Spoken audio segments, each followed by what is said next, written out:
प्रथमेश,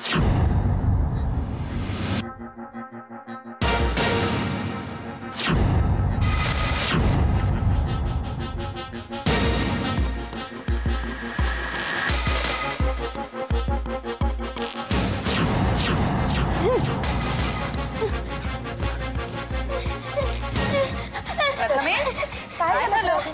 ही कुसुमत्तेची साडी आहे. प्रथमेश, कुसुमत्तेचं काय? डोळे? कुणाचे डोळे? कोणाचे डोळे प्रथमेश? प्रथमेश,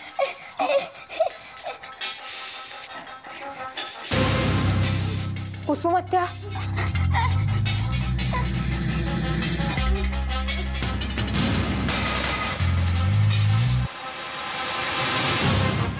कुसुमत्या,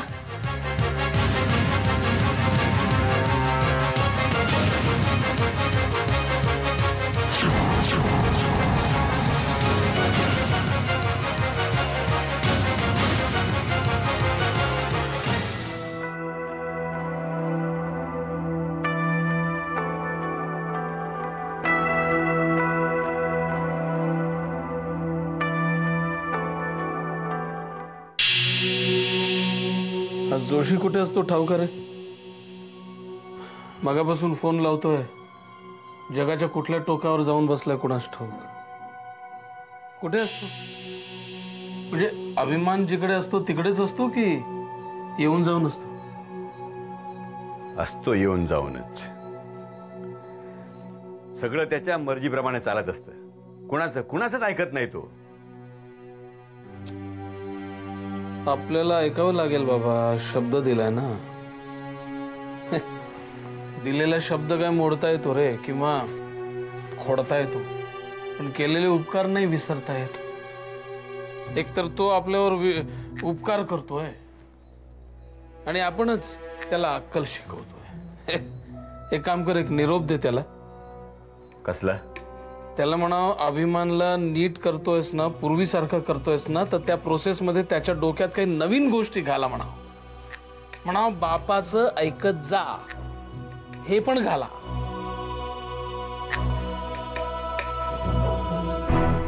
तुला सांगतो परमेश्वर, मला कधी कधी तो पूर्वीचा अभिमान माझ्या डोळ्यासमोर येतो. तोच माजोरडा, बेफिकीर जगणारा, कोणाचंही न ऐकणारा.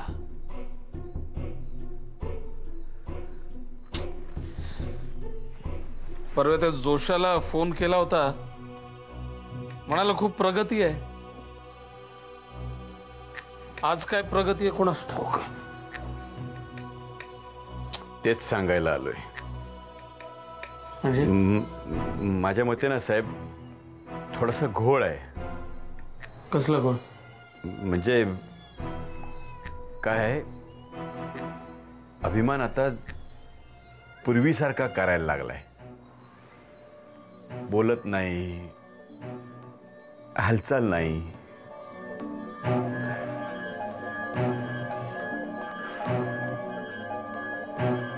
एक काम करते, जोशाला फोन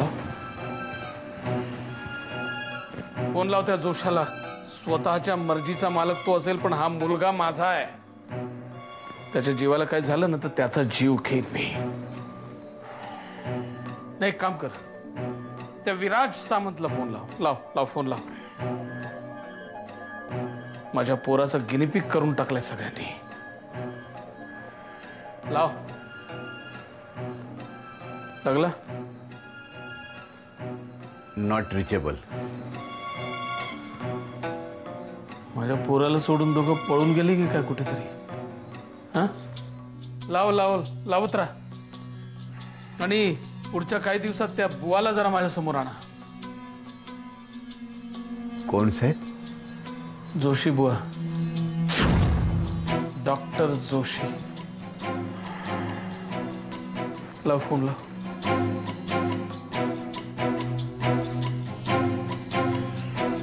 नॉट रिचेबल.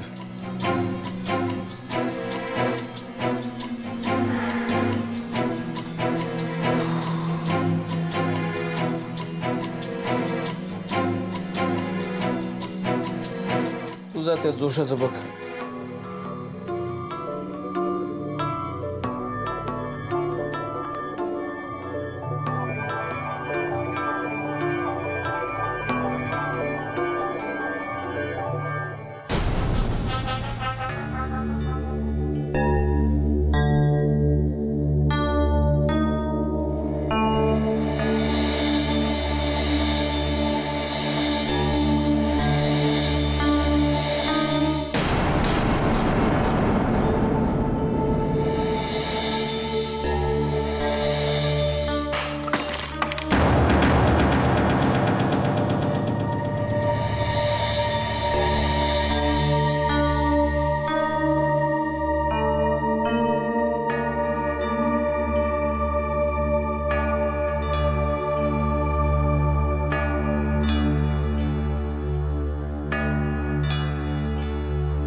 कसला विचार करतेस प्रिया?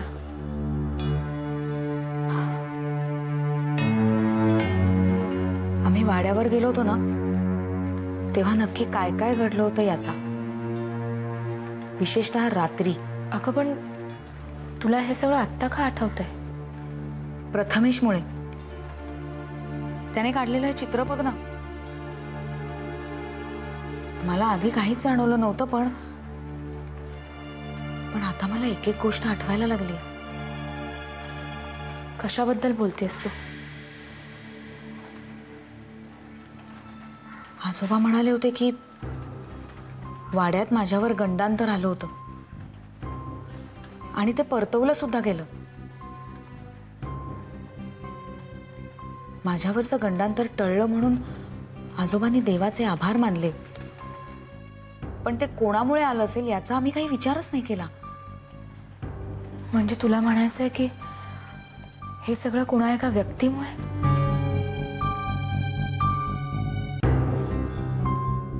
व्यक्तीच. शुभ्रा, प्रथमेशने काढलेलं हे चित्र खूप काही सुचवतंय. या चित्रातली ही खोली तीच आहे ज्या खोलीत मी झोपले होते वाड्यात असताना. मला जेवढं आठवतंय त्याप्रमाणे त्या रात्री काहीच घडलं नाही.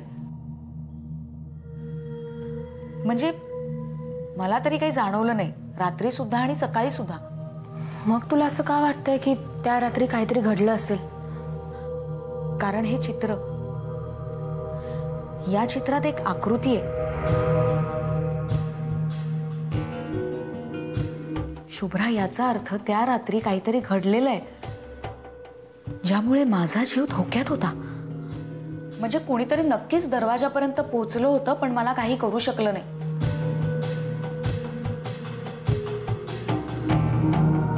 आजोबा म्हणाले होते की माझ्यावरचं गंडांतर पार्वती आजीने टाळलं,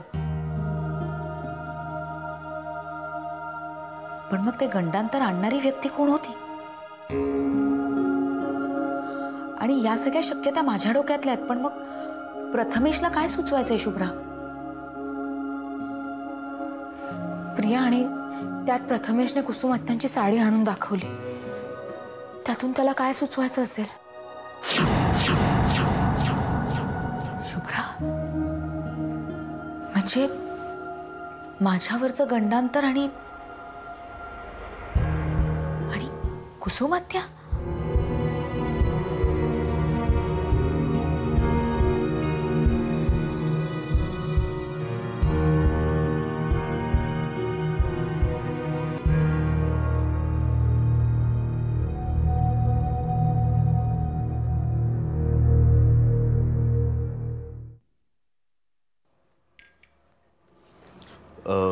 प्रिया, आईला सांग मी निघालो म्हणून क्लास. हो, बाय बाबा, नीट जा. Bye bye.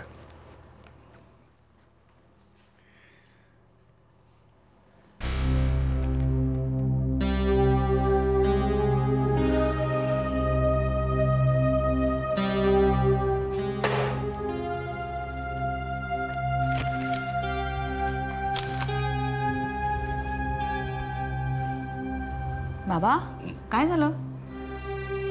कुठे काय काय नाही. नाही, निघताय ना क्लासला? वेळ पण झाली आहे तुमची जायची. हो, वेळ झाली आहे मॅडम. बाबा बरं वाटत नाहीये का? 5 मिनिटं बसतो जरा, मग जातो. बसा ना.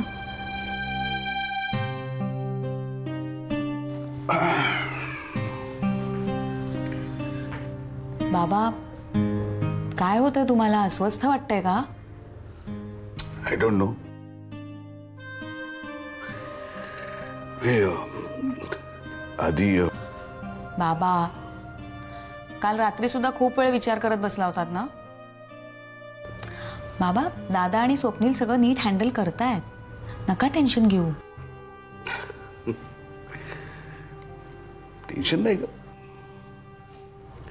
तुम्ही बसा, मी लिंबू सरबत घेऊन येते, मग बरं वाटेल तुम्हाला. हं बसा.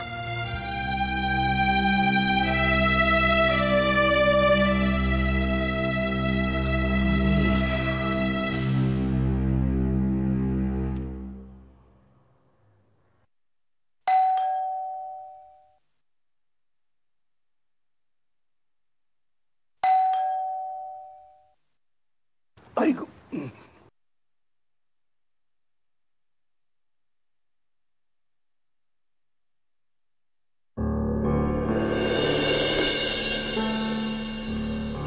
आधी बाबा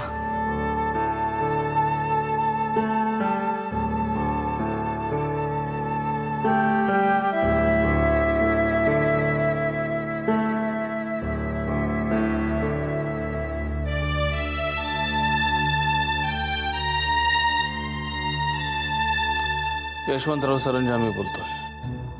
बोला मिस्टर सरंजामे. काय प्रॉब्लेम झालाय? सॉरी. अभिमानच्या बाबतीत नक्की प्रॉब्लेम काय झालाय?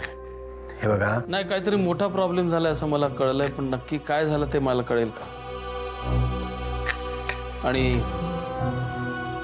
मला समजेल अशा भाषेत बोललं तर फार बरं होईल. मिस्टर सरंजामे, मला आत्ताच काही सांगणं शक्य नाही, कारण आम्हाला कन्क्लुजनवर पोहोचायला थोडासा वेळ लागेल. म्हणजे मी रात्र रात्र तळमळत बसायचं, माझं पोरग जगेल की नाही, आणि जगलं तर सामान्य माणसासारखं जगेल का या चिंतेमध्ये उद्या त्याला कोणी वेडा बेडा म्हणून हेणवतील का काय, या सगळ्या चिंतेमध्ये मी रात्र रात्र जगत बसायचं. तुमची अपेक्षा तरी काय आहे आमच्याकडून मिस्टर सरंजामे? त्याच्यातली इम्प्रूव्हमेंट ही आमच्या प्रयत्नांपेक्षा त्याच्या प्रतिसादांवर अवलंबून आहे, आणि अभिमान म्हणावा तसा प्रतिसाद देत नाहीये. हो, पण नक्की प्रॉब्लेम काय झालाय? त्याच्या आयुष्यात घडलेल्या आणि त्याला आज आठवलेल्या गोष्टी उद्या लक्षात राहत नाहीयेत. डॉक्टर जोशी काय म्हणतात? कदाचित अभिमानला 24 तास निरीक्षणाखाली ठेवावं लागेल मिस्टर सरंजामे.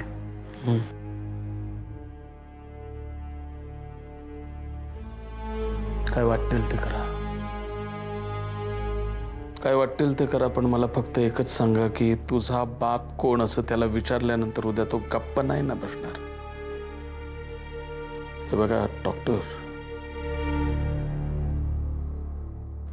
गेले कित्येक महिने मी त्याला बघितलेला नाही, त्याचा आवाज सुद्धा ऐकलेला नाही आहे. फक्त त्याच्याविषयी कुणीतरी इतरांनी बोललेलं ऐकलं आहे. माफ करा, एखादा शब्द उणादुणा गेला असेल, काय वाईट साईड बोललो असेल तर माफ करा, पण माझं पोरग मला परत मिळवून द्या डॉक्टर. मिस्टर सरंजामे, तुमच्या भावना मी समजू शकतो, पण विश्वास ठेवा, आमचे प्रयत्न त्याच दिशेने चालू आहेत, पण थोडा वेळ लागेल. ठीक आहे, आता मी काय बोलणार? तुम्ही डॉक्टर आहात,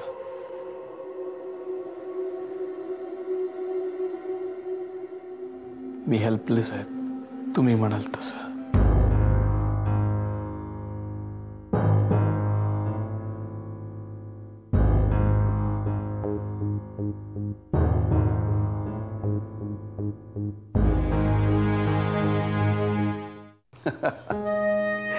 आधी तू पहिल्यांदा जेव्हा अमेरिकेहून आला होतास तर परत, तेव्हा जेवढा मला आनंद, इनफॅक्ट त्याच्याही पेक्षा जास्त आनंद आज झालाय मला. मी वसुधाला म्हटलंच होतं की या वर्षीचा गणेशोत्सव काहीतरी चांगल्या बातम्या घेऊन येणार, आणि अशा चांगल्या बातम्या मला डोळ्यासमोर दिसायला लागल्या. अरे स्वप्नील सुटला, तू घरी आलास, तुला खरं सांगू आधी, मी जेव्हा तुला या कामासाठी पाठवलं ना, पाठवायला होकार दिला, का कोणाच ठाऊक, पण मला मनामध्ये सारखं टेन्शन होतं. मी केलं, बरोबर केलं की नाही केलं, तू सुखरूप येशील. तुला खरं सांगतो आधी. बाबा, त्याआधी मला तुम्हाला काहीतरी सांगायचं आहे. बोल ना. बाबा, आय एम सॉरी. कशाबद्दल? ज्या कामासाठी मी बाहेर पडलो होतो, ते काम मी पूर्ण नाही करू शकलो. तुम्ही दिलेल्या आशीर्वादांचं सार्थक नाही झाला. रादर मी नाही करू शकलो. हे काय बोलतोस तू? आशीर्वाद हे आशीर्वाद असतात, त्याचा असा हिशोब मांडायचा नसतो. आणि काय तू पुरं करू शकलो नाहीस, काय सांग मला. दुसऱ्यांदा हरलोय मी. हे कोणी भरवलं तुझ्या डोक्यामध्ये? आणि हरलास म्हणजे काय मला कळू दे. मला नेमकं सांग, हरलास म्हणजे काय? तू जेव्हा इथून गेला होतास त्या दिवशी मला तुझा जेवढा अभिमान होता तेवढा आजही आहे.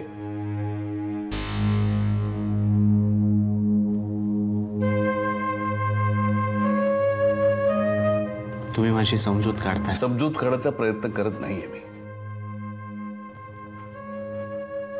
काय सांग मला, काय गमावलंस तू असं तुला वाटतंय? मी अभिमानला नाही पकडू शकलो.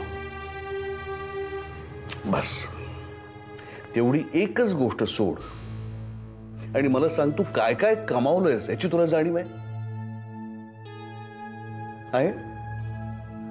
मी सांगतो, मनात आणलं तर आपण कोणाही विरुद्ध लढा देऊ शकतो. हा कॉन्फिडन्स आहे, हा कमावलाय आपण. तो यशवंतराव किंवा त्या परमेश्वरच्या समोर आपण, त्यांच्या दहशती समोर आपण उभे राहू शकतो याची जाणीव करून दिलीस तू. आणि सगळ्यात महत्वाचं म्हणजे तह. शत्रू हा तह तेव्हाच करतो जेव्हा आपल्यामुळे त्याच्या सैन्यामध्ये घबराट उडते. तुझ्या बुद्धिमत्तेपुढे तो परमेश्वर आणि तो सरंजामी या दोघांनाही तह करावं असं वाटला. थिंक दिस वे, असा विचार कर. आणि मिशन कुठे संपलंय सांग मला. मिशन संपलंय? मिशन जिंकण्याच्या टप्प्यावरती आणून तू उभं करून ठेवलंयस. मी तुला मागेही सांगितलं होतं, हे मिशन तुझं एकट्याचं नाहीये, आपल्या सगळ्यांचं मिशन आहे. बाबा, मी, प्रिया, सगळ्यांचं, घरातल्या सगळ्यांचं मिशन आहे. आणि पुन्हा असं मी हारलो, मी हे गमावलं, ते गमावलं, असा विचार करू नकोस. खरंच सांगतो तुला, पुन्हा जर असा विचार केलास ना आधी, मी तुला खरं सांगतो, मी फटकावून काढीन तुला.